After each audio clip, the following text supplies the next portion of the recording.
İslam multikultural dindirmi? Humanist və demokratik nəzəriyyə yaxud ideologiya olaraq multikulturalizm tolerantlığın təcəssümüdür. Bu, onun elmi təriflərindən biridir. Başqa tərifləri də var. Sadə dildə desək, müxtəlif mədəniyyətlərə, kulturalara sahib toplumların bircə yaşaması, hər birinin öz adət və ənənələrinə uyğun formada hərəkət etməsidir. Multikulturalizm barədə uzun-uzun yazılar yazmaq, yaxşı və pis tərəflərini müəyyən etmək olar. Amma bizim bu yazıda əsas araşdırdığımız məsələ bu ideologiyanın İslamdakı yeridir. Ona görə də ideologiyanın tərifindən sonra bir neçə misal üzərindən məsələni izah etsək, oxucu özü də qərar verə bilər ki, bu ideologiya İslamla uyğun gəlir yoxsa yox. Bildiyiniz kimi, İslam bütün adət və ənənələrə halal-haram və kök prizmasından baxır. Məsələn, bəzi işlər öz-özlüyündə haram olmasa belə, mənbə etibarilə batil ideologiyalara bağlandıqda, o adət-ənənələrin propaganda vasitəsinə çevrildikdə, ona da icazə vermir.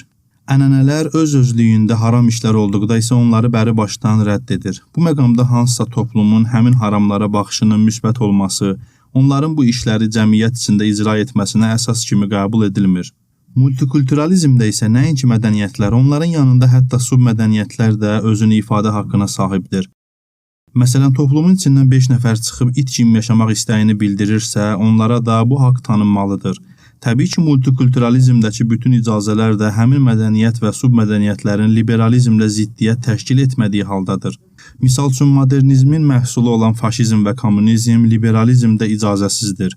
Halbuki hər ikisi liberalizm kimi ənənəviliyin müqabilində ortaya çıxıb. Multikulturalizmdə toplumlara tanınan özünü ifadə və təbliğat hüququnun həmin toplumların adət və ənənələrinin düz və ya səhv olması ilə heç bir əlaqəsi yoxdur. Qeyd etdiyimiz kimi əsas çərçivə liberal təfəkkür ilə ziddiyyətdə olmamasıdır. Bir əsr əvvələ qədər liberalların təfəkkürü bu idi ki, hər bir ideologiya sahibi öz ideologiyasını doğru saydığı kimi, digərləri də öz ideologiyalarını doğru hesab edirlər. Nəyin düz, nəyin səhv olması isə nisbi olduğu üçün biz hər birinə özünü ifadə icazəsi verməliyik.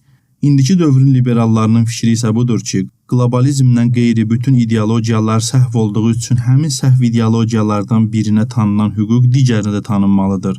Yəni, ey xristiyan, sən xaça pərəstiş edirsən, sənin ideologiyan səhvdir, sənə ibadətin üçün azadlıq verdiyimiz kimi, inəkpərəstə də inəyə pərəstiş icazəsi verməliyik. Baxmayaraq ki, o da səhvdir. Müsəlmanlara da ibadət icazəsi verməliyik. Baxmayaraq ki, o da səhvdir. Geylərə rahat toplaşmaq, lüt gəzmə icazəsi verməliyik, şeytanpərəstlərə də. Yəni, sən ona səhv dediyin kimi, o da sənə səhv deyir və siz hər ikiniz səhvsiniz. Buradan aydın olur ki, ənənəvi sistemlərə qarşı yaranan modernizm öz ritorikasını dəyişib. Ümumiyyətlə, müasirlik və modernizmi qarışdırmayın. İnkişaf və müasirlik başqadır, modernizm isə sırf ənənəvi sistemlərin müqabilində yaranıb. Burada bir sual yaranır. Ənənəvi sistemə müqabil yaranan modernizm niyə ritorikasını dəyişsə də, 100 il əvvəl də, indi də ənənəvi sistemlərə azadlıq tələb edir? Cavab.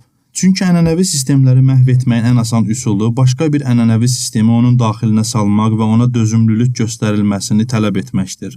Buna ən bariz nümunə Dubay misalıdır. Dubaydakı müsəlman toplumundan tələb edilir ki, siz çarşabda gəzdiyiniz kimi lüt gəzənlərə də dözməlisiniz.